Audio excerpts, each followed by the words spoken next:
Boa noite a todos. É com muita alegria que abrimos mais essa sessão do programa Universidade Livre da Academia Mineira de Letras, esta entidade fundada em 1909 para promover a língua portuguesa e a literatura. Hoje nós estamos realizando mais uma edição da série de 10 conferências que, em 2018, se dedicam à obra de 10 acadêmicos desta casa. Já fizemos algumas sessões anteriormente e esta noite é integralmente dedicada à obra literária do nosso confrade, querido amigo, fraterno amigo Benito Barreto. Nesta semana, nós ainda faremos 2 sessões integrantes desta série. Eu tomo a liberdade de divulgá-las aqui para os senhores. Na quinta-feira, às 19h30, o jornalista Jorge Fernando dos Santos fala sobre a obra do acadêmico Antenor Pimenta, e na sexta-feira, também às 19h30, o escritor e professor Léo Cunha fala sobre a obra do acadêmico Ângelo Machado. Enfim, eu não posso perder a oportunidade de, como faço sempre, pedir que entrem no nosso site na internet, acompanhem a nossa programação no Facebook, porque é uma programação gratuita, aberta ao público e com a finalidade de aproximar a Academia Mineira de Letras cada vez mais da população de Belo Horizonte, razão pela qual ela existe, não é? Ela existe para promover um ambiente saudável, fraterno, plural, de partilha de conhecimentos sobre arte, cultura, educação, memória e história.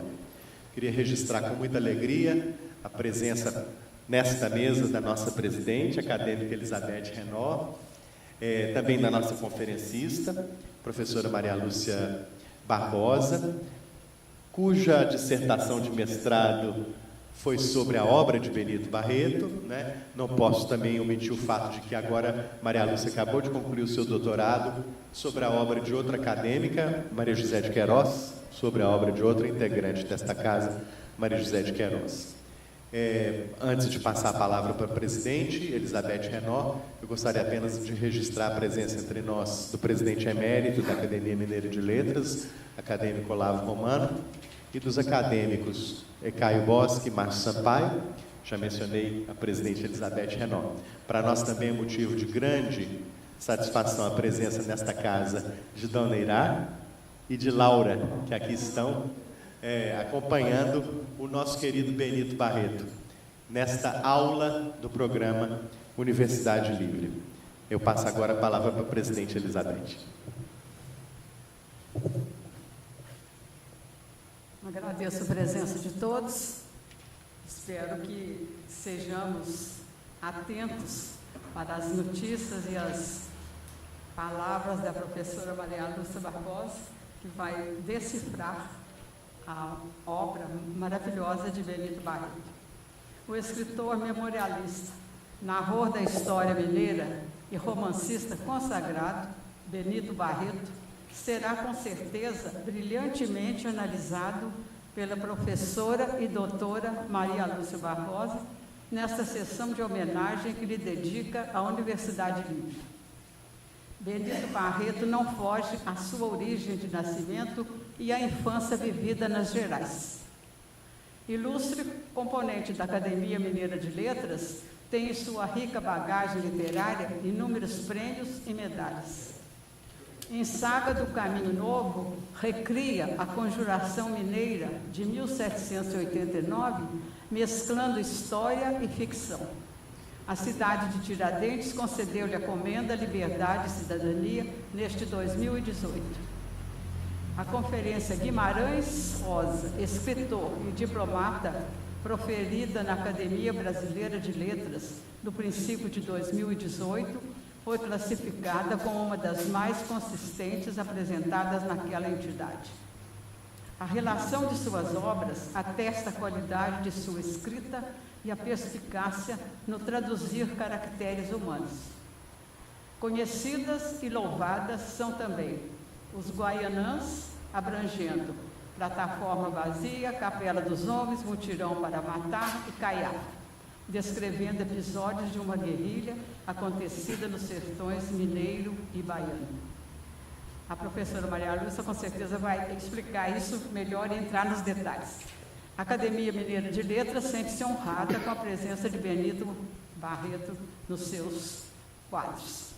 Agradeço a atenção de todos e espero que aproveitem bem a palestra da doutora Maria Lúcia.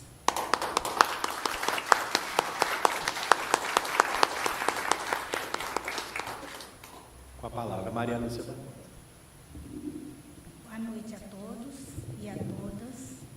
Quero agradecer aqui a presença de todos vocês, a presença do escritor e jornalista Benito Barreto, a sua esposa, sua filha Laura.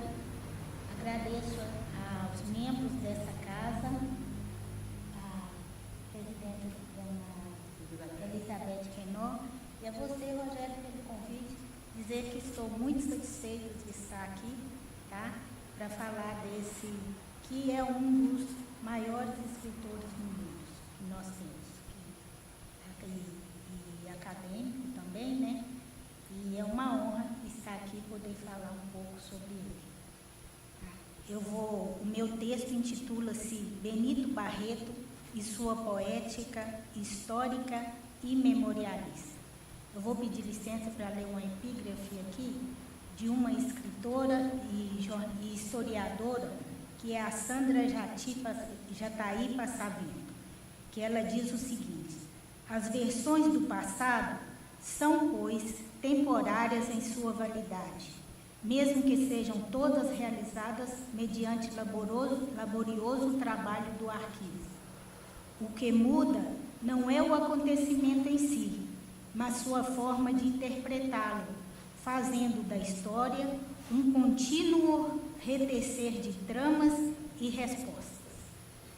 Bom, natural de Dores de Guanhães, interior de Minas Gerais, o escritor e jornalista Benito Barreto, dono da cadeira número 2 da Academia Mineira de Letras, nasceu numa pequena fazenda denominada Fazenda da Guarda, propriedade de uma avó, onde os pais do autor estavam apenas de passagem.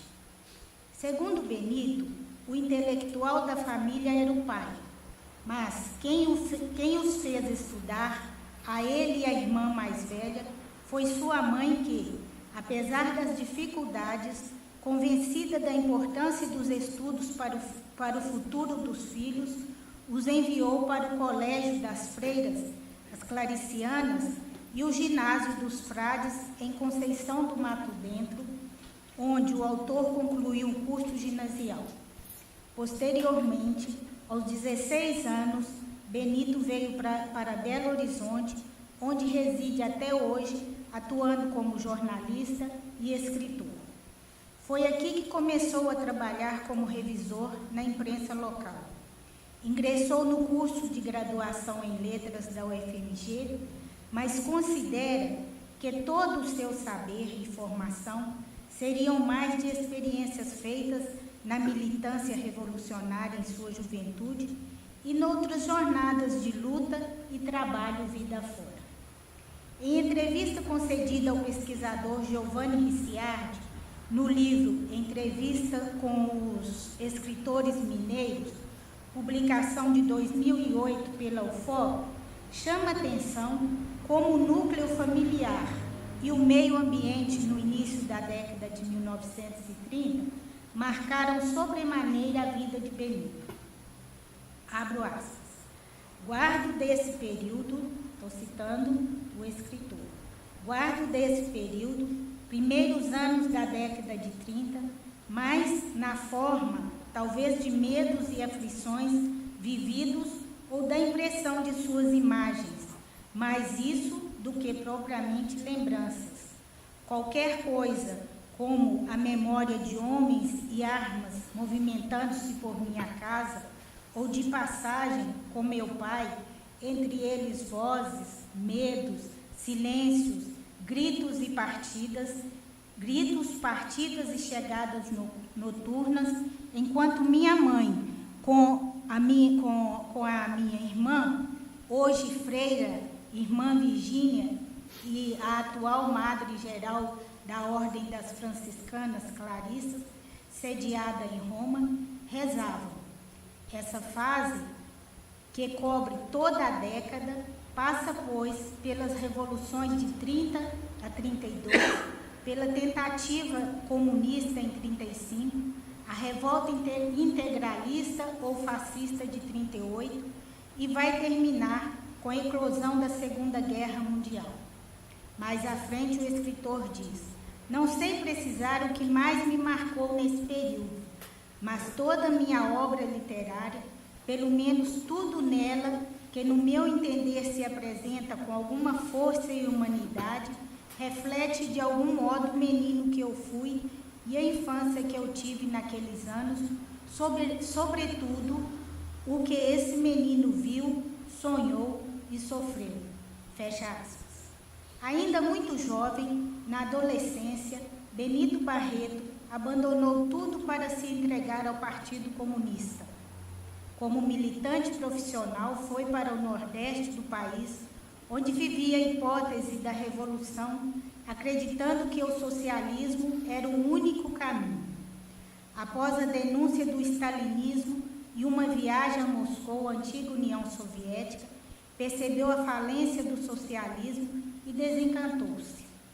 Tal sentimento o impulsionou a registrar a experiência, transferindo para seus livros, principalmente as primeiras publicações, a tumultuada conjuntura política dos anos de 1960, bem como as relações problemáticas e os questionamentos da dinâmica sociopolítica do Brasil na segunda metade do século XX. Contudo, pode-se dizer que o início da sua produção literária se deu na adolescência, como nos conta o Sr. Benito, ao ser questionado por Ricciardi sobre quando nasceu a vocação de escritor. E aí cito o autor. Quando colegial em Conceição do Mato Dentro, no interior de Minas, eu tinha sido um poeta de verso fácil, que costumava agradar aos meus colegas e a gente da cidade. E como os produzia a esses poemas de forma quase torrencial, quando cheguei na capital Belo Horizonte, pelos 16 anos, já os tinha em quantidade bastante para um livro. E essa ideia começou a trabalhar em mim e a crescer. Lançar um livro, ser poeta, as pessoas lerem e declamarem os meus versos, essas coisas. Entretanto, e de repente, o jovem impetuoso versejador que vinha da cidadezinha do interior tomava conhecimento, pela primeira vez, da poesia maior, dos modernistas Bandeira, Drummond, Schmidt e outros. Foi um golpe devastador nas minhas veleidades e pretensões, tão forte e profundo que não satisfeito com atirar no Rio Arruda todos os meus versos, abandonei a poesia para todo o sempre.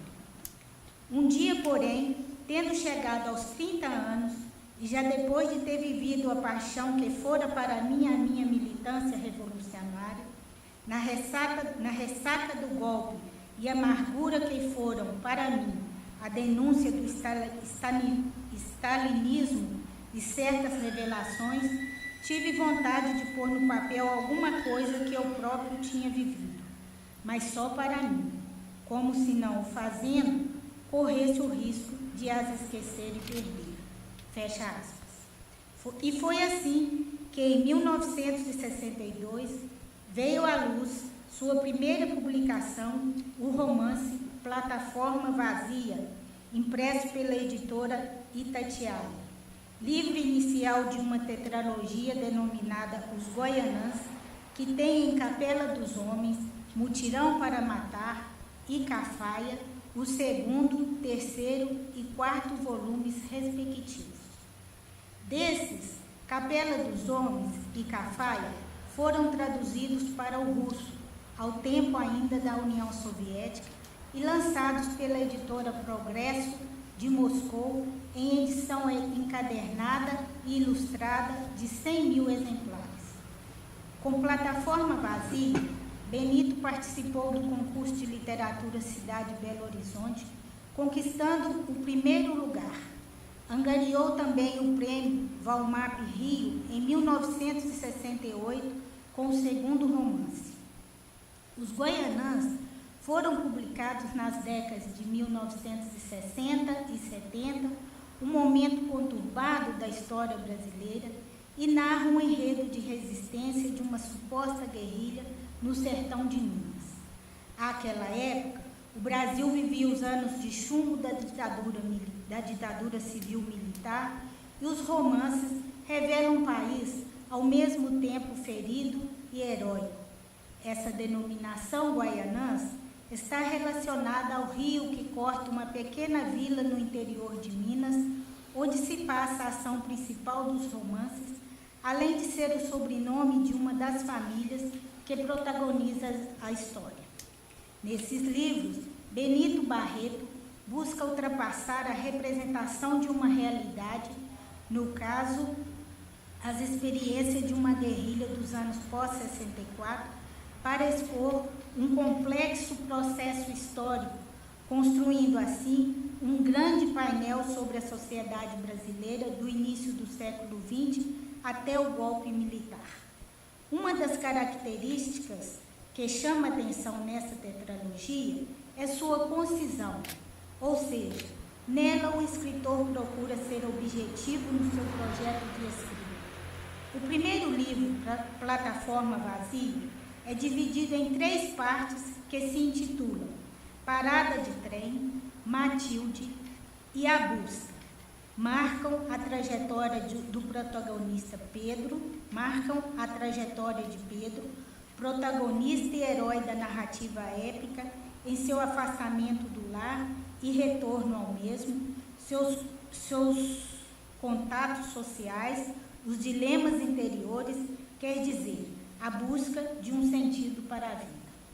Narrado em terceira pessoa, o livro é uma espécie de introdução ao universo que o autor irá desenvolver nos 3 volumes subsequentes. Sobre essa obra, o amigo e escritor Jorge Amado deu o seguinte depoimento, abre aspas, um livro de estreia deve ser a revelação de um talento de escritor. Nada mais é justo esperar de uma primeira tentativa no terreno da arte e da literatura. Plataforma Vazia, de Benito Barreto, cumpre perfeitamente essa função. Revela aos leitores brasileiros o romancista de talento e de autêntica vocação que é o moço mineiro com larga experiência de vida nordestina. Poderosa é a capacidade de comunicação de sentimentos revelada pelo autor, o que faz de Plataforma Vazia um desses livros cuja leitura nos arrasta e nos obriga a participar com interesse e emoção das vidas ali levantadas por um homem de real talento e de coração generoso. A carreira desse romancista se inicia sob o signo do sucesso. Fecha aspas. No enredo de Capela dos Homens, segundo o romance, o que ocorre é a aproximação de alguns fatos da história do Brasil naquele momento, como a adesão do sertanejo à luta contra a opressão e a repressão imposta pela ditadura civil-militar de 1964. Essa trama divide-se em 2 partes, Dias de Iraí e a herança de Jurabé, que se completam, apesar de apresentarem estruturas narrativas um pouco distintas. O título do livro é também o nome de uma pequena cidade do interior de Minas Gerais, local onde o pai do personagem Alfredo Silvio Guaianã, minerador de profissão, escolheu para morar com a mulher Zininha, os filhos Pedro e Águida e o empregado Maximino, após inúmeras viagens em diferentes moradias. No início, eles fugiam das dificuldades e incertezas da vida. Depois, por acreditar que podiam prosperar e que seria ali o lugar ideal para a concretização dos seus planos. Cito aqui algumas das considerações feitas pelo jornalista, professor e ensaísta brasileiro José Hildebrando da Canal acerca desse livro. Abre aspas. Simbolicamente, Capela dos Homens é o caldeirão fervente em que se misturam o arcaico e o moderno, a costa e o sertão, deles nascendo um país em caminho para o futuro. Politicamente em crise, culturalmente caótico e socialmente injusto, mas já unificado, homogêneo e pelo menos potencialmente autônomo.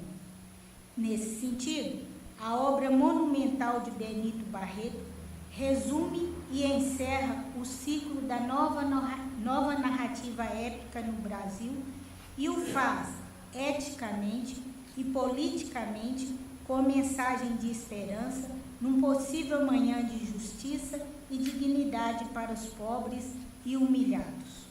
Historicamente, para o mundo caboclo sertanejo, não haverá amanhã, pois o amanhã não será seu, mas via homogeneização e modernização da sociedade urbano-industrial e tecnológica, construída independente do sistema político, sobre a visão de um mundo lógico nacional.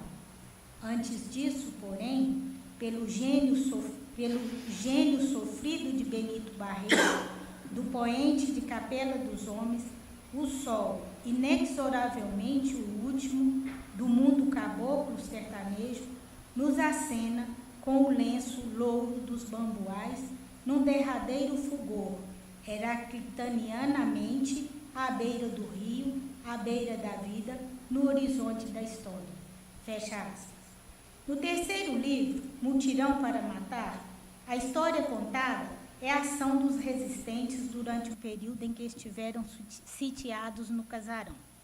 Nele, tem-se a elaboração de um painel abrangente do Brasil dos anos de 1960, dominado pelo autoritarismo, que tinha como objetivo único bombardear todos aqueles que se manifestassem de modo contrário às ordens estabelecidas pelas instituições opressoras. A estratégia narrativa desse volume se aproxima da anterior na medida em que cada parte conta a experiência das personagens como uma espécie de diário. Assim, o leitor toma contato com os acontecimentos que se sucediam enquanto Alfredo e seus companheiros se encontravam cercados pelos militares, sofrendo privações de fome e sede, mas empenhados em articular formas de resistência e desbancar o circo. Publicado em 1975, Cafaia é o quarto e último romance da tetralogia. Esse é dividido em 5 partes, sendo que cada uma recebe a denominação de livro, acompanhado do nome de algumas personagens que participam do enredo. São eles: o livro de Venâncio, o livro de Esther, o livro de Matilde, o livro de Cafaia e o livro de Pedro. Passados alguns meses dos ataques militares à Capela dos Homens, o narrador dessa obra, que se apresenta também como autor, volta ao lugarejo à procura de sobreviventes para contar o desfecho final da guerrilha. É interessante observar nesse livro que o tom testemunhal é dominante, consoante com boa parte do que estava sendo produzido naquele momento no Brasil. É através de uma linguagem corrente que Benito Barreto tenta apreender o real, tecendo as teias da sua rede textual com elementos humanamente frágeis, complexos, mas repletos de verossimilhanças. Nesse romance, assim como nos demais, a descrição da realidade pretende ser o mais realista possível, porque o homem que se faz representar não pode ser seccionado do seu meio natural, uma vez que está emaranhado numa rede de relações relações político-socioeconômicas em crise ou em uma espécie de estágio de degeneração. Por isso, escrever sobre o homem comum às margens da sociedade é também escrever sobre seus traumas, medos, paixões, sentimentos e relações de perdas e danos. Passeando pelas trilhas abertas das narrativas, percebe-se que os romances expõem uma visão abrangente desse processo a partir da ação heróica das personagens, escrevendo-se na tradição das epopeias ocidentais e marcando, mais uma vez, mais uma visão da literatura sobre aqueles anos de chumbo, recriando um Brasil ferido e heróico, como já foi dito. Assim como aconteceu em Plataforma Vazia, neste último, o escritor Jorge Amado também deu seu parecer com o seguinte comentário: a importância da obra romanesca de Benito Barreto cresce de livro para livro. Quando ele chega ao quarto romance da saga, iniciada com Plataforma Vazia, já nos encontramos diante de um painel de poderosa força, onde a realidade da vida nacional se afirma dramática e cujo herói é o povo. A presença de Benito Barreto no romance brasileiro contemporâneo é altamente estimulante.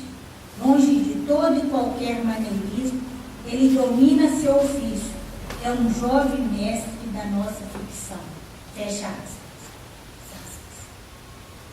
Destaque especial sobre essa tetralogia foi o lançamento, em 2013, de uma caixa comemorativa dos 50 anos de literatura do escritor Benito, contendo a quarta edição de Plataforma Vazia, justamente com o livro Benito Barreto, 50 anos de literatura, cuja autora é sua neta Raquel Cardoso Barreto, que teve como intuito celebrar o jubileu de ouro literário e recuperar a trajetória de vida e criação literária de seu avô.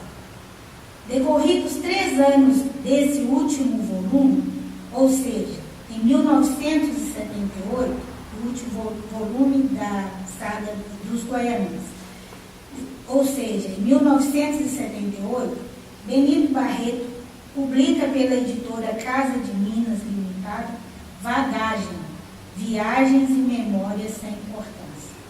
Como uma biografia, lemos nesse livro a trajetória de vida do autor, desde a infância até a viagem feita à Europa, principalmente a visita a Moscou, onde pôde conhecer de perto a decadência do socialismo, o que o levou, como já foi dito, à desilusão com o Partido Comunista. Em 1993, o escritor publicou pela mesma editora A Última Barricada, numa edição artesanal, em cujas páginas convive a coluna de jornal, a crônica, o conto e o romance. O livro reúne colaborações do autor no jornal Estado de Minas, no período de 3 de dezembro de 1989 a 7 de agosto de 1991. Em 2000, vem a público Um Caso de Fidelidade, um texto recheado de figuras e contradições, em que o pastiche, como elemento constitutivo das narrativas pós-modernas, reflete as incertezas do mundo globalizado e pós-ideológico que se sucede à derrocada do socialismo, tudo alinhavado ao desencanto existencial da narradora e substitui a grande épica dos livros anteriores. Benito deu início, em abril de 2009, à publicação do seu mais recente trabalho, Saga do Caminho Novo. Trata-se de uma tetralogia, porém de romances marcadamente históricos, que, segundo o autor, pretende reconstruir a história da conjuração mineira com todo o seu povo a tomar vida, a se fazer gente, mais que personalidades de empoeirados livros de história. Os Idos de Maio é o volume inicial publicado pela editora Casa de Minas, e narra os momentos e movimentos da derrocada da conjuração, da queda e prisão de seus integrantes, do que faziam os que participaram deste momento ou só o assistiam. A narrativa compreende um trecho crítico no qual se desfaz a conspiração na rede de delações que se estende pelo caminho novo das Minas. Para o escritor e secretário da Cultura de Minas, Ângelo Oswaldo de Araújo Santos, o autor desse livro, abre aspas, galopa pela estrada real, e o real para ele são os dias de diluição do sonho mineiro dos conjurados de 1789, os idos de maio do ano terrível. Insurge o autor em meio à trama, acompanha as personagens nas suas tribulações, vê a conspiração arruinar-se, enfrenta o terremoto que se seguiu à denúncia. Toda aquela fala que se seguiu à denúncia, toda aquela fala, são as vozes de Minas. O autor oferece aos leitores a audição perfeita do velado parlatório em que se transformou a capitania rebelada. Benito Barreto torna em Confidência Mineira uma história de nossa gente, nos enche de prazer com a leitura dessa memória encantada. Fecha aspas. Em 2010, Barreto lança Bardos e Viúvas, segundo romance dessa tetralogia histórica, também pela editora Casa de Minas. Nesse, a história narrada é a dos presos e foragidos, das tentativas de resistência, do medo, da revolta, do sofrimento das mulheres que antes eram vistas como musas, para depois transformarem-se em defensora dos conjurados, resistindo contra toda forma de opressão e repressão impostas para sufocar o movimento. A presença dessa figura feminina nesse livro dá à narrativa um tom mais lírico. Em outubro desse mesmo ano, e pelos 2 anos seguintes, Benito Barreto recebeu o prêmio João Felício dos Santos, concedido pela diretoria da União Brasileira de Escritores, seção Rio de Janeiro, como o melhor romance histórico do ano.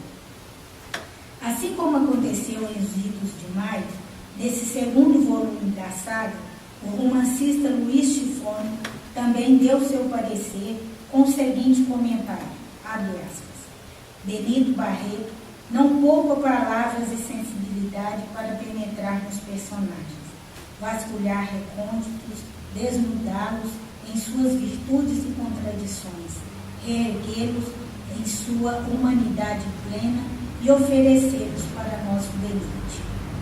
Amor terno e violento, adultério, sexualidade sem véus e sem hipocrisia, religião e superstição, versos e serenatas, morte e vingança, aristocracia e escravidão, riqueza e decadência, de tudo isso o autor se vale para montar esse vasto painel da Inconfidência, o maior já proposto.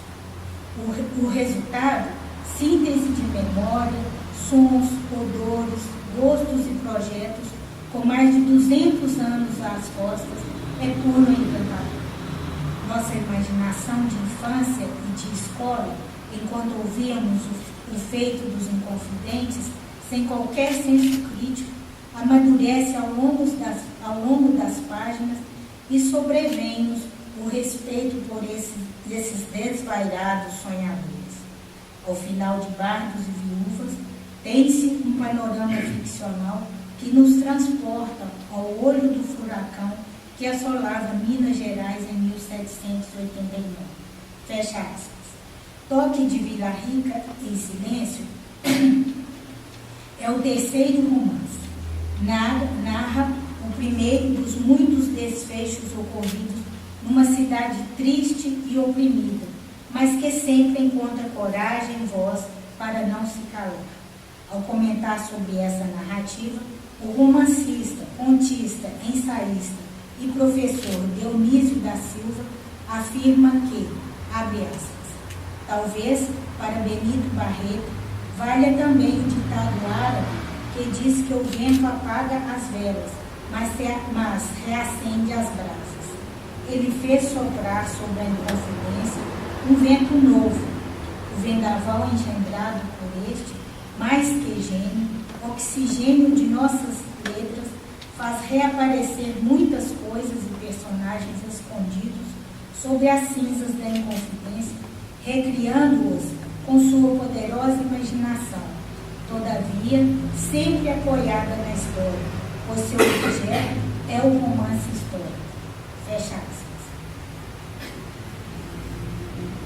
Também a poeta e escritora, presidenta da Academia Carioca de Letras e secretária-geral da União Brasileira de Escritores, Seção Rio de Janeiro, Estela Leonardo, escreveu, abre aspas, incrível como o autor consegue fazer viver cada personagem e no ambiente próprio, numa língua e linguagem fascinantes, atraindo, convencendo, fecha aspas.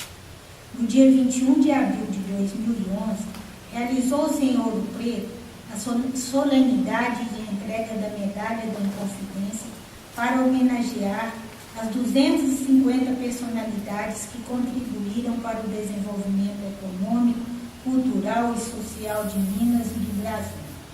Através do apoio da Lei Federal de Incentivo à Cultura, cada um dos contemplados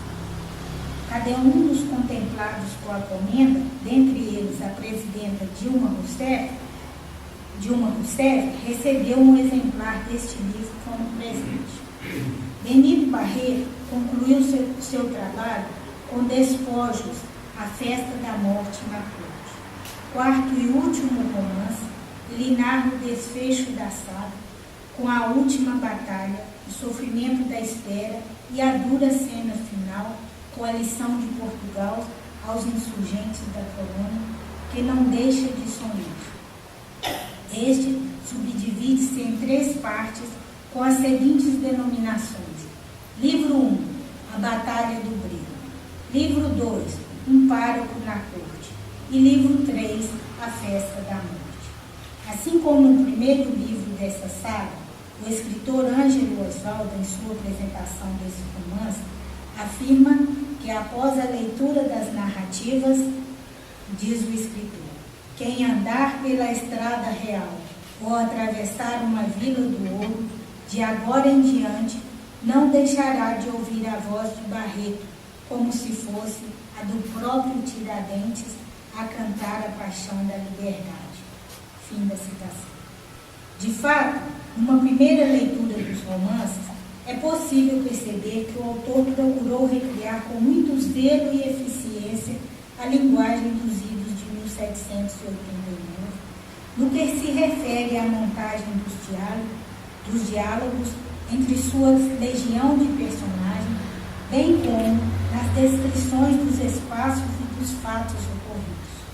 Como bem disse o escritor e crítico José Ildebrando da Canal, Saga do Caminho Novo é a imagem da velha Minas Gerais mítica e irridente. Fecha aspas.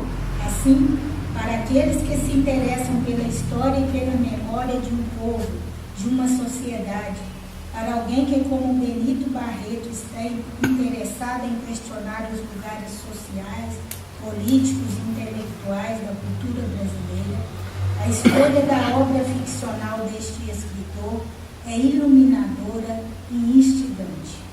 No espaço em que a ficção e a história se alternam e se encantam, sem se renderem, muito embora, como afirmou Humberto Eco, os mundos da ficção sejam parasitários do real, nessa linha tênue e tensionada entre o factual e o imaginado, é que as histórias de Benito vão abrindo brechas para quem as lê, para a passagem entre o passado e o presente. Contudo, é possível observar que por meio de inúmeros episódios narrados, que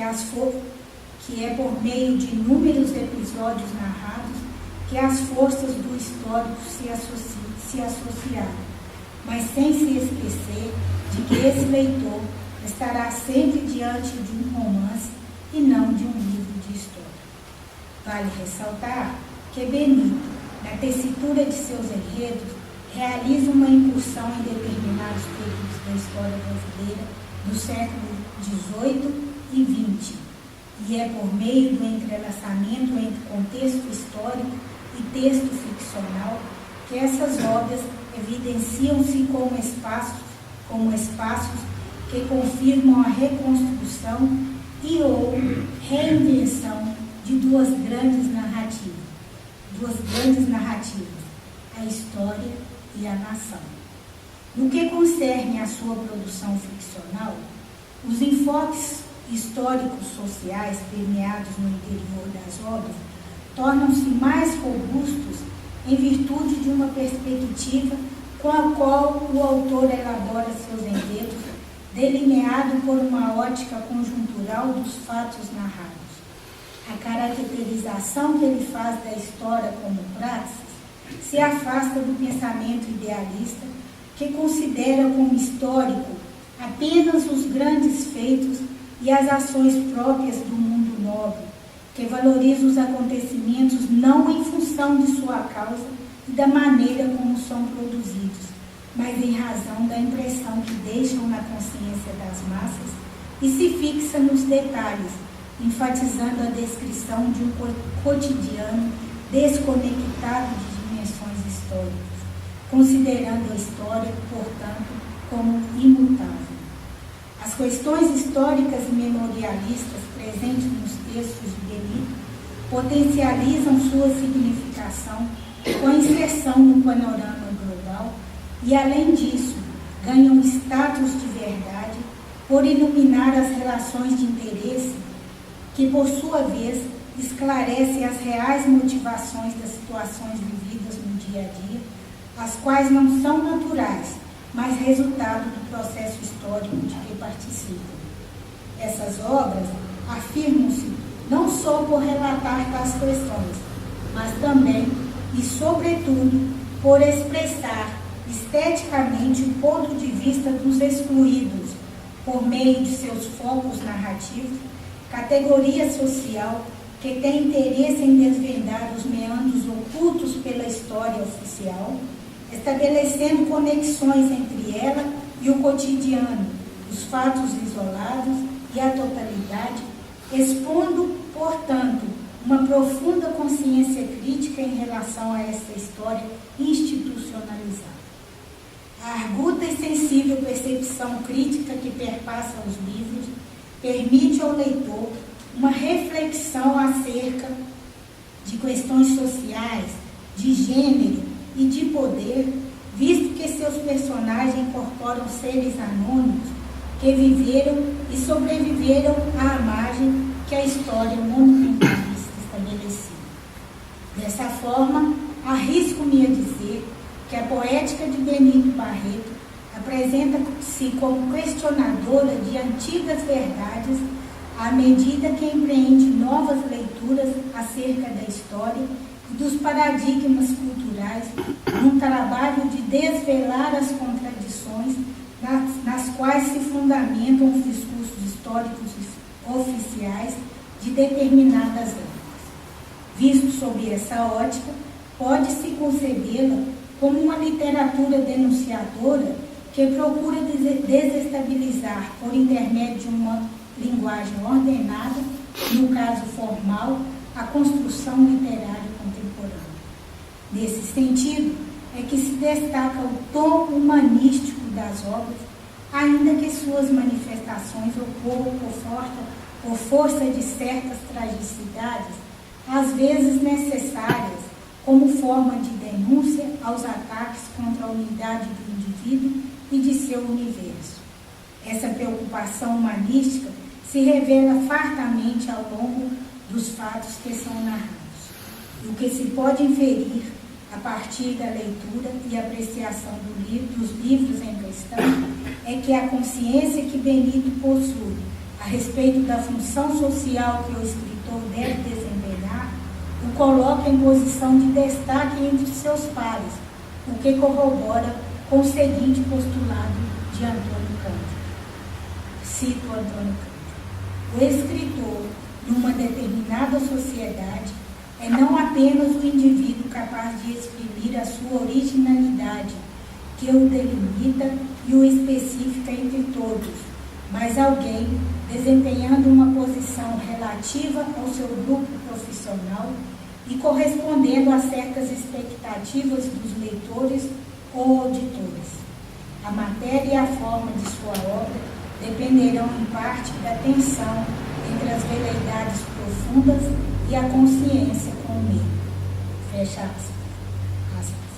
É numa atmosfera singular de aprimoramento evidente que o autor surge com seu processo de criação artística, alicerçado em bases históricas e sociais, fazendo com que a arte deixe de ser um simples capricho individual e se apresente como traço de união e como força de ligação entre os homens.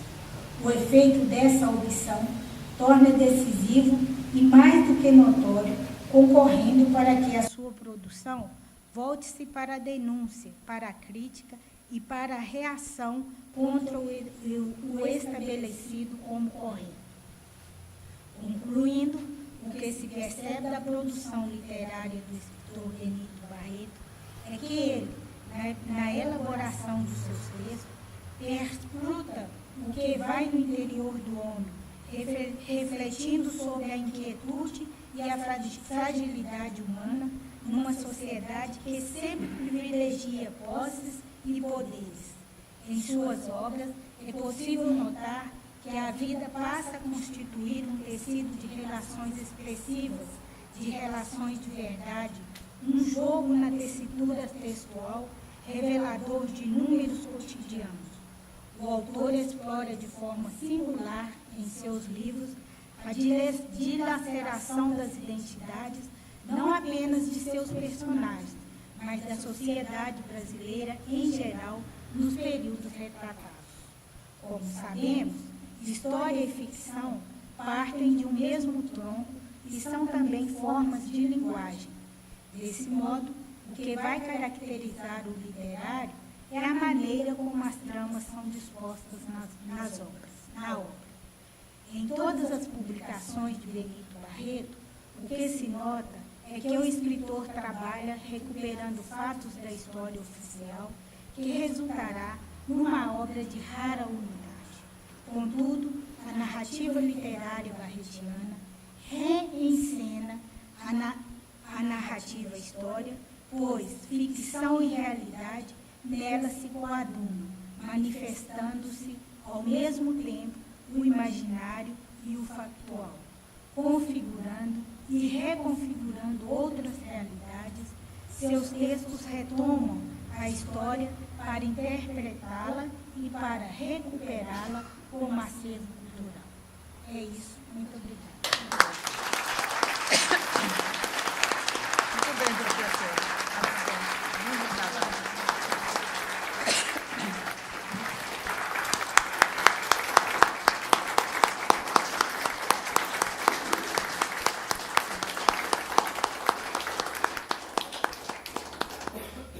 Parabéns, professora Maria Lúcia, por essa belíssima explanação sobre a obra do nosso querido confrade Benito Barreto.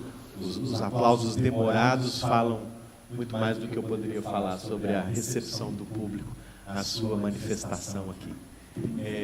A palavra agora está franqueada para aqueles que quiserem fazer perguntas ou comentários.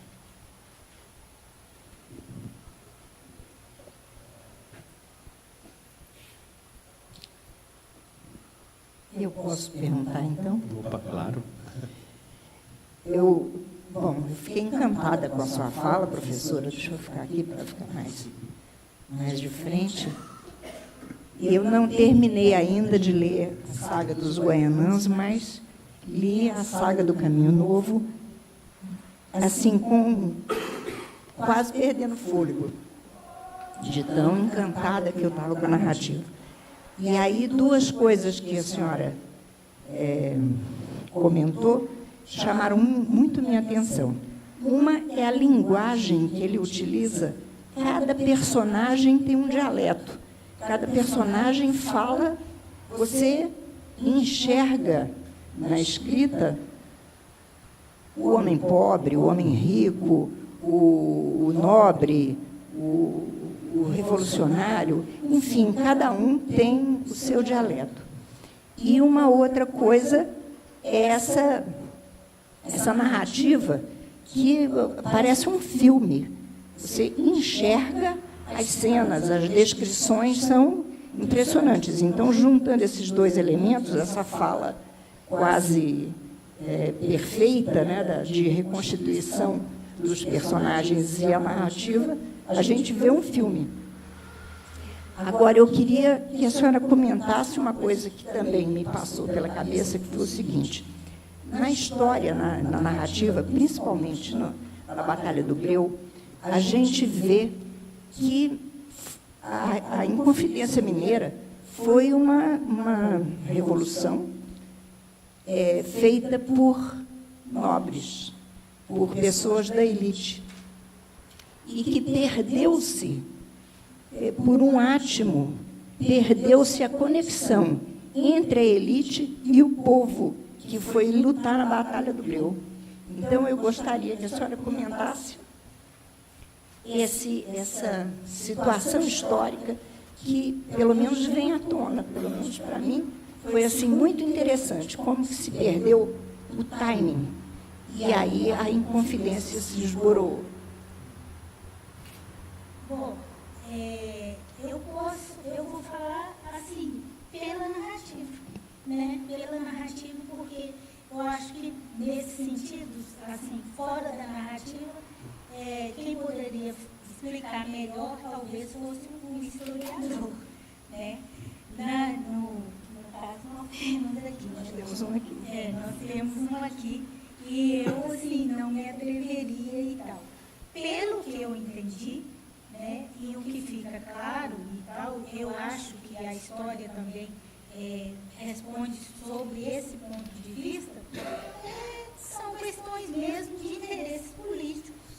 Foram questões mesmo de interesse político, interesse em calar essas vozes, as minorias e tal, sabe? Eu acho que o romance, no romance fica muito claro isso, sabe? Através principalmente dessa linguagem que eu falo aqui e que eu vejo como essa linguagem ordenada, sabe? Então, eu penso assim. Agora, eu não saberia te falar mesmo assim, historicamente, sabe? Eu não me atreveria. Muito obrigada, então. Tá bom? Peço desculpas. Tá?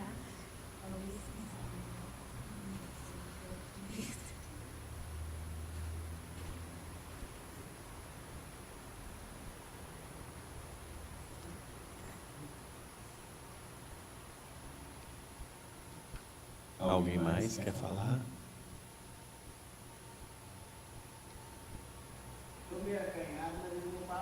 Que bom. Essa é a casa da partilha da palavra, é isso mesmo. A gente pede para falar no microfone, porque toda a sessão é gravada para compor o acervo da casa. Sou amigo do Benito há muitos anos, mais de 40 anos, e venho acompanhando a obra dele. Eu não tenho capacidade de comentar a obra dele, mas a senhora fez uma exposição brilhante.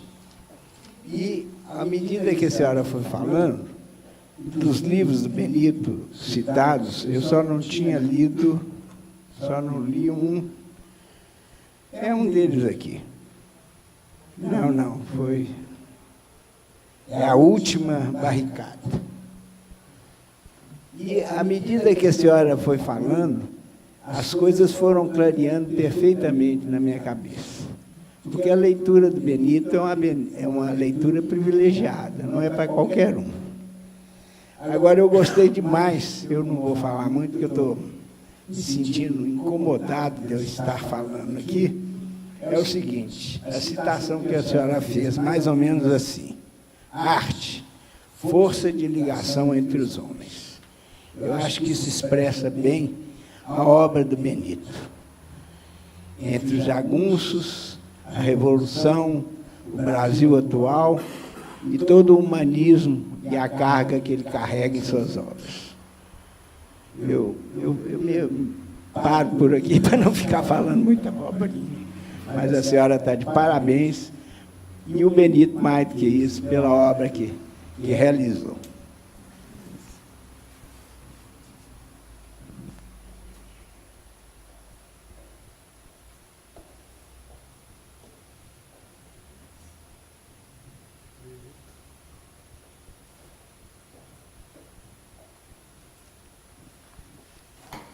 Eu vou fazer só uma provocação. A Raquel, que é a neta do Benito, é jornalista, minha colega jornalista, eu vou provocar a palavra da Raquel. Porque jornalistas fazem essas coisas. A gente nasceu para isso. Como a professora Maria Lúcia fez uma referência muito importante ao trabalho da Raquel, eu queria ouvir da Raquel rapidamente um breve depoimento sobre como foi o trabalho de resgatar e recuperar, tanto do plano cultural quanto do plano afetivo, a obra tão importante do seu avô.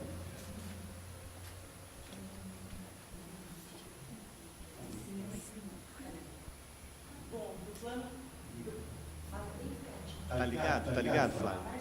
Tá ligado o microfone? Acho que não. Ah, mas a gente provoca o microfone, então. Deu? Deu? Ah, agora sim. Tá sim. Agora sim.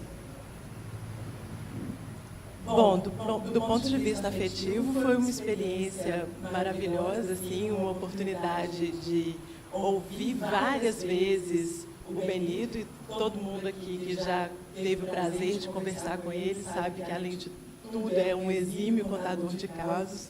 E era uma delícia, assim, passar horas e horas e horas e ter esse pretexto, não só de conversar com ele, como de provar os quitutes que vinham junto. Ah, isso eu também posso fazer um depoimento também.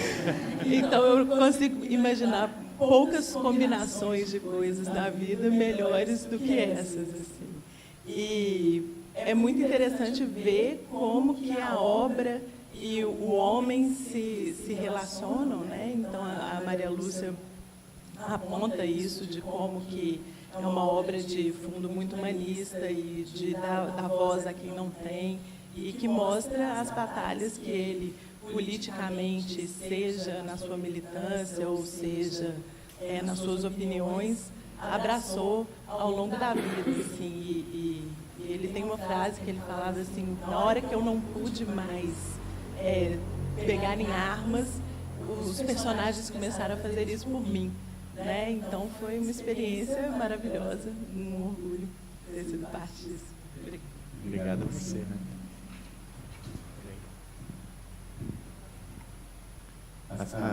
A segunda provocação é para a Laura. Me perdoem, mas eu me permito fazer isso hoje. Laura, a sua relação com a obra do seu pai e o impacto dessa relação sobre a sua experiência como escritora, que você também é.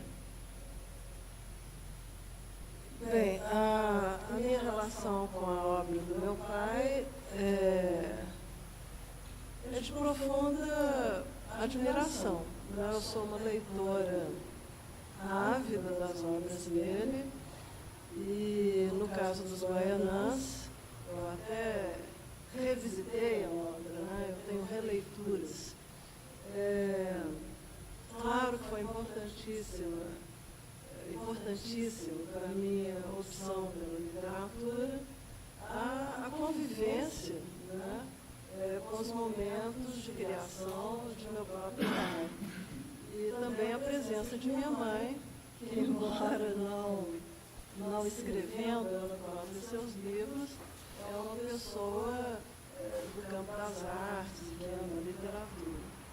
Agora, as nossas literaturas são muito diferentes.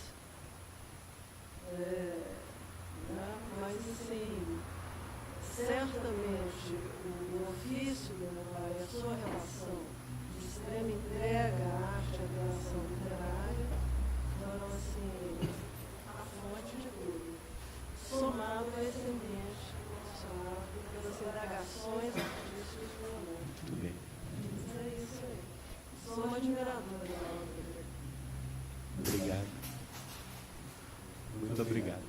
Por favor.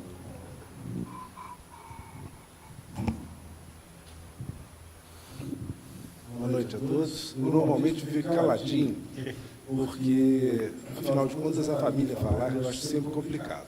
Mas uma vez que já falou minha filha, já falou minha irmã, acho que sobrou um pouquinho para mim também. Para quem não conhece, Vinícius, sou o filho mais velho, e talvez o que mais participou da oficina dos livros do meu pai. Tirante o primeiro, eu era muito menino quando ele publicou, eu tive a alegria de participar, de alguma forma, em todos os demais. Desde o segundo, quando eu ajudei nas revisões de Belo, ainda bem incipientes, depois dos demais como revisor, e tive a alegria de ser o editor de todos os últimos livros dele, e também do grande trabalho que foi feito pela minha filha, na recuperação do cinquentenário literário dele. Eu queria comentar a história que foi falada sobre o linguajar do meu pai, que é um linguajar espetacular, um linguajar diferente, e que ele muda em cada livro, em cada temática. Dá um trabalho danado para quem é revisor. É quase absurdo, porque você tem que sair fora do seu conceito e esquecer... Você não pode querer ser um professor de português para fazer uma revisão de uma linguagem feita que o Benito cria. Porque ela trabalha no ritmo, ela trabalha no som, ela trabalha na musicalidade daquela fala. É um momento muito especial. Então, é muito bacana você ver isso acontecer. E foi falado aí a questão histórica. Então, a gente brincava muito na época da revisão da saga do Caminho Novo, porque ficava brincando com ele o tempo todo. Aqui, você fica, eu vou ficar de olho em você. Se você começar a sair fora do script, nós vamos ter uma conversa. Mas ele fez um trabalho exaustivo de pesquisa, e isso é muito legal, porque você consegue ver a ficção correndo no meio da história. Elas se entremeiam. Então, o comentário era esse, e dizer que a gente agora está esperando, muito ansiosamente, o novo filho que vai nascer. E é sempre um parto da literatura do meu pai. Enquanto ele não chega no ponto que ele quer, ele não deixa ninguém ver, ninguém sabe o que se trata, como é que vai acontecer. Então, existe esse bebê a caminho, mas a gente não sabe ainda como é que vai ser. Mas está por aí. Então, era isso que eu queria comentar. Obrigado a todos por maravilhosa sua exposição. Muito obrigado.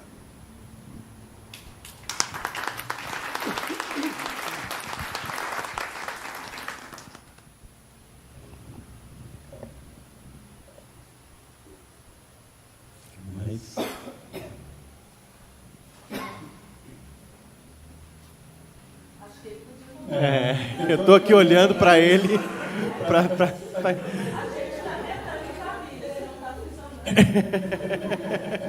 Vamos lá, Benito Barreto.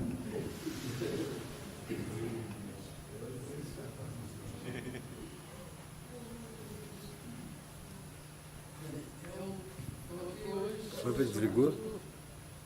Um ouvinte. Mas vou dizer qualquer coisa. Microfone. Só chegar mais perto. Tá bom, só chegar mais perto.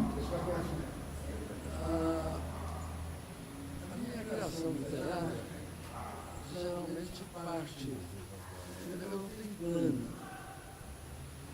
Por exemplo, o meu Plataforma Vazia, que é onde começa, nasceu de uma conversa com a minha mulher, que gosta de comemorar aniversário. Quando eu fiz 30 anos, ela fez aquela comemoração e tal, e eu comecei a pensar no caminho, o que eu sou como jornalista, já não sou. Como empresário, eu sou um aprendiz, um aventureiro. Como revolucionário, eu vivi um momento de depressão, de cansaço, de desilusão. Então, me ocorreu escrever qualquer coisa sobre a minha militância no Nordeste. que foi onde eu vivi mais intensamente o ideal revolucionário. E quando me dei conta, tinha escrito assim, tinha arrancado 30, 40 páginas, e parei numa situação assim, eu viajei muito na Bahia, sertão da Bahia. Então, eu estou contando um caso ali de um sujeito está esperando tem que ir na linha oposta para fazer uma baldeação, e em torno de uma fogueira estão contando um caso, e de repente um grandalhão conta sua história de como ele conheceu fulana e se apaixonou por ela e tal, e vai contando assim, e a certa altura para, fica em silêncio, os companheiros perguntam, mas aí o que aconteceu? Ele disse, matei. Quando ele disse, matei, isso me surpreendeu muita vez. E nesse momento o personagem tomou conta de si próprio, passou a ter vida própria comigo. E esse personagem vai estar presente em quase toda a minha obra. Então, assim também, quando eu terminei Plataforma e publiquei, a Plataforma narra a minha volta para Minas. E eu volto vazio de ideal, de entusiasmo, cansado, doente, aliás, eu fiquei tuberculoso lá, quase que morro. E eu voltei muito batido. Chegando aqui no Belo Horizonte, o partido me mandou passar uns dias com meu pai, antes de tomar uma atitude para onde eu ia, como seria o meu tratamento e tal. E eu, então, sigo para Dores de Guarães, minha terrinha. E o meu personagem, Alfredo, que é aquele revolucionário, edificado com base na minha vida, aquele personagem deve chegar, ele precisa encontrar alguém, alguma casa que ele possa entrar. E essa casa era a do pai, porque a mãe tinha morrido, a irmã já não estava, e ele então entra naquela casa, cujo pai, o papel desse pai é ter naquela casa e poder recebê-lo. Eu não tinha nenhum plano com ele, ele deve inclusive desaparecer em seguida, para que o filho crescesse na obra. Acontece, porém, que o pai não aceita essa condição de mero figurante.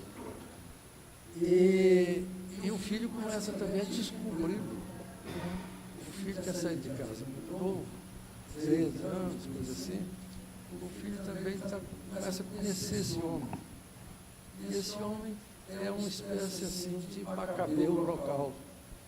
Ele representa aquele povo, embora ele não queira. As pessoas veem ele, o escutam, e o que ele diz é geralmente lei. Então ele começa a conhecer esse pai, e o pai, sem querer, começa a tomar conta do livro. Esse pai tem um apelido que chama-se Ciro Nunes vulgo Guaianã. Ele cresce tanto que ele vai dar nome, não somente vai dominar aquele volume, como vai dominar a tetralogia, que passa a se chamar Os Guaianãs por causa desse cara. Então, com isso eu quero dizer que os meus personagens, eles vão surgindo assim, e se impondo a mim, e eu aceito isso. Tá? Isso se passou também, e muitas vezes, em outros livros meus, inclusive na saga do Caminho Novo. Bem, então, a minha principal observação assim, sobre o fazer construção da obra é isso de deixar, de dar voz ao personagem, dar voz e rédea, comando, ele fazer a sua, ele se fazer, né? Inclusive se retirar às vezes, né? Tem casos assim, de personagens que não aceitam mais aquilo, se afastam e desaparecem do livro. Outros crescem, se põem e se revelam. Então, eu acho isso importante porque essa liberdade que tem o meu personagem em relação a mim me torna minha obra menos Benito e mais a vida, né? O ser das pessoas, cada um com o seu mundo, né? Com sua vida. Então, me parece que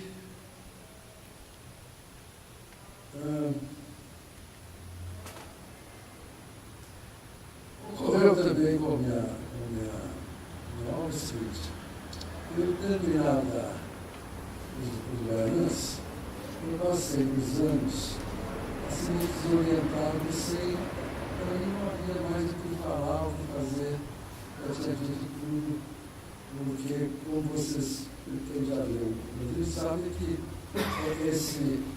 essa capela, esse lugarzinho onde o personagem chega, e encontra o Guaranã, virá a ser a miniatura do Brasil revolucionário, do Brasil da ditadura. Esse Guaranã é abatido a tiros por militares na tarde do dia 31 de março de 1964, do Constituinte. E isso representa, esse tiro que derruba, que mata, representa o golpe.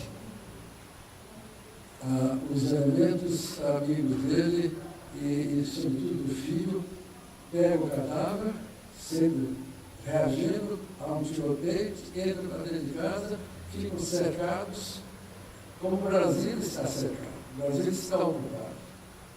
E a resistência parte daquela casa.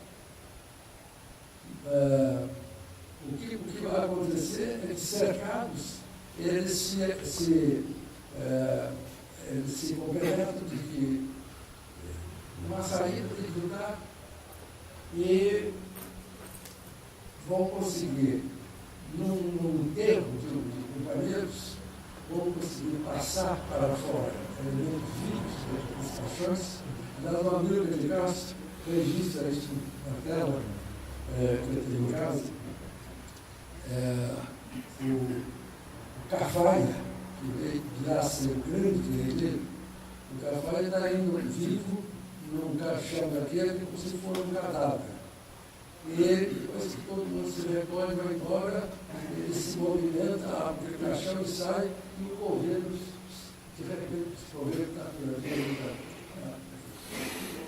corrigindo as povos, cercando aqui e lá, o correio vê aquele menos da rua, sai embarnado, dentro da sepultura, e o amigo capta isso, fantástico.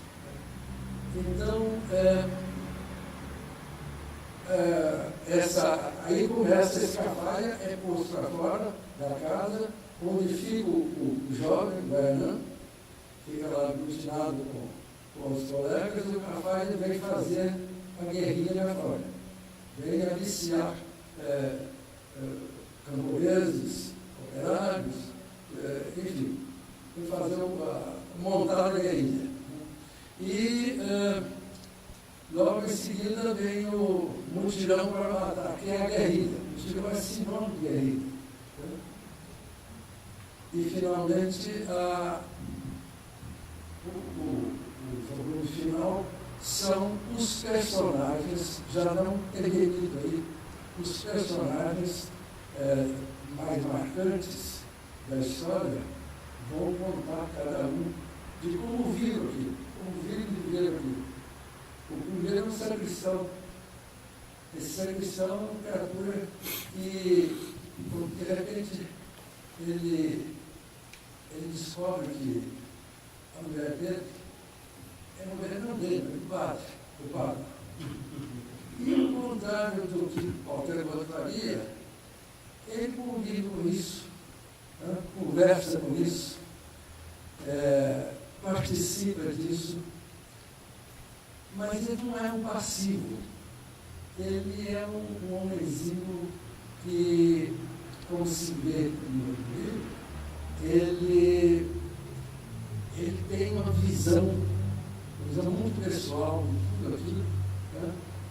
E ele tira das coisas o que pode para transformar a dor, a lágrima, o riso, a violência em elemento de construção. Ele trabalha com tudo, com a dor, com a alegria, com a tristeza, com a sua situação de corno, né? E ele soma tudo isso, transforma tudo isso em matéria vital, porque ele vai construir o amanhã. Então, essa fala dele, o livro do Venâncio, que, aliás, eu revi agora, em função da sua palestra, tinha 40 anos que eu me li esse livro, eu revi e fiquei impressionado, porque era uma liberação de umas 30 páginas, quase que tudo rimado. A prosa dele, a liberação está rimando. Eu não sei se você observou isso. Bom, então tem o Venâncio contando a mulher de uma professora que era a namorada do Baianã, aquele que morre, aquele que é o Brasil, fuzilado. Ele era um homem de extrema dignidade. Ele podia fazer qualquer coisa no lugar que ninguém reagiria, porque normalmente o que ele fazia era certo e era aceito. O que ele fazia tinha qualquer coisa de lei, imperial, na medida não de imposição dele, mas na medida de que o gesto dele, a escolha, a opção dele, acabava sendo aceita pela população. Mas então essa mulher conta de como ela várias vezes, o marido era bêbado, né? Bêbado, tal, num jogador, buscou, e ela amava o Guaraná, e ainda ela. Mas, e o Guaraná pensava assim, o que eu vou fazer? Esse cara precisa muito morre.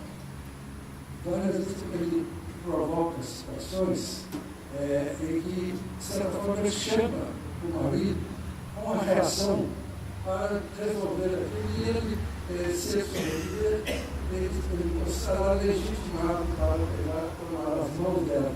Mas o marido se recusa. O marido sabe, é verável, é diabólico, o marido não vou obrigar você. Se você quiser, você que é correto, que é o Macabeu, é o chefe, é o homem íntegro, você tem que se sujar. Você tem que invadir minha casa, pegar meu pé da moita, mas você tem que se sujar. Porque por isso, o Guaraná, que não sujar as mãos, respeita ele. E ela também, ela fala, o que nós vamos fazer? Eu estou à sua disposição. Se você quiser, você me leva. E vamos nós. Se for a ele um homem de atitude, eu ia tomar você. Mas ele se recusa a disputar com ele. Então é minha dúvida. E eu não posso, eu não consigo. A covardia de invadir sua casa, pegar você, levar para minha, ele ficou fraco. E a fraqueza dele é a força dele em relação a mim, porque me paralisa. Então você vai ver que são pessoas assim, um tanto diferenciadas. Bom, o terceiro livro é o livro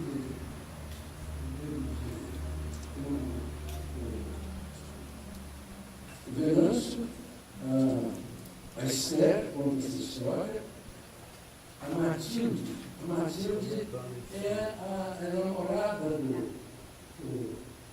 Pedro era um jovem que veio do Nordeste, e ele conheceu lá, tratando de saúde e tal, e ele namorou-se dela, e ela largou o marido para vir atrás dele, e essa Matilde vai aparecer em Cabelo dos Homens, atrás dele, onde é presa. E uma das coisas que o Luiz Família, para ter carta, ela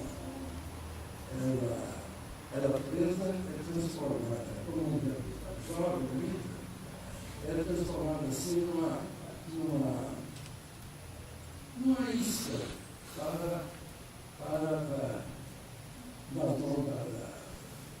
do exército, foi como o exército. A minha, talvez ninguém tenha feito, como eu naqueles dias, tenha feito o exército personagem. O exército é personagem que agora os homens. Ocupa o lugar e uso da postura, como os homens. E essa mulher, Matilde, é transformada assim a vivência do poder é transformada numa espécie assim de mulher à disposição de todos os presos para a corrupção. Ela é namorada do Pedro Goiano, que está lá sitiado naquela casa. Então ela conta essa história e de uma forma que muitos presos políticos que viveram situações parecidas durante a ditadura, inclusive se manifestaram junto a mim com relação a essa postura dela. E eu hoje, relendo, em função da sua palestra, fiquei impressionado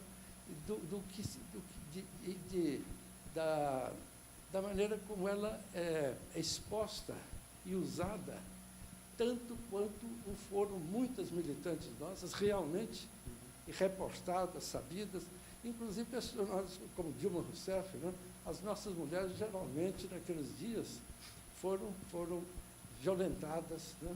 Foram ser viciadas, debaixo de tortura, e muitas tiveram de, morrendo, se entregar, né? Bom, então, com isso eu quero dizer o seguinte, que eu não tinha intenção de fazer isso. Tudo isso aconteceu no curso do trabalho.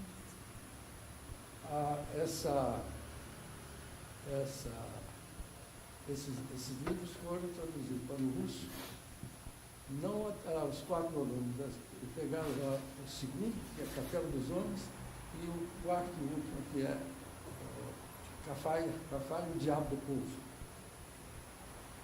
E traduziram uma edição de 100 mil exemplares, que me honrou muito. Mas o fato, então, é que a minha experiência e sugestão para possíveis autores que temos aqui é que você deve, na medida possível, deixar que o seu personagem vá fazendo o seu caminho, vá fazendo suas opções, vai recusando, aceitando, assumindo, e assim se tornando uma coisa viva, né? Mas eu acho que chega.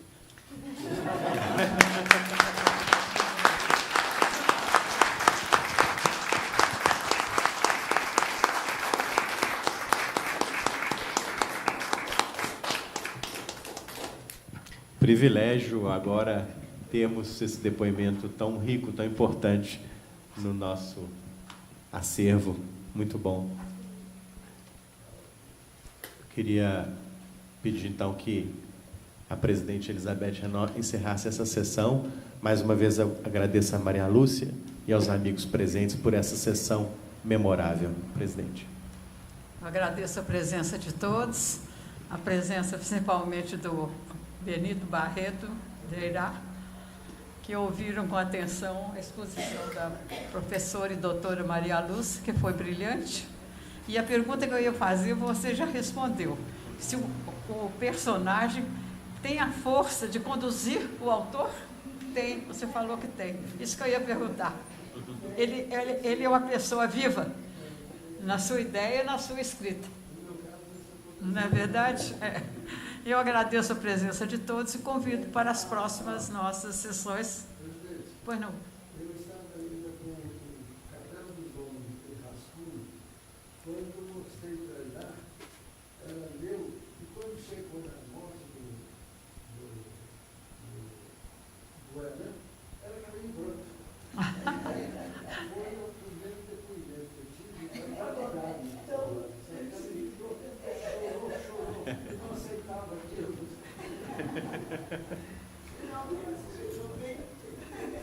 A linguagem foi bem convincente, né? Pois é. Agradeço a sua presença também, de todos, e a professora Maria Lúcia, que fez uma brilhante exposição. E ao Rogério, que coordena brilhantemente também a Universidade Livre. Obrigada e boa noite.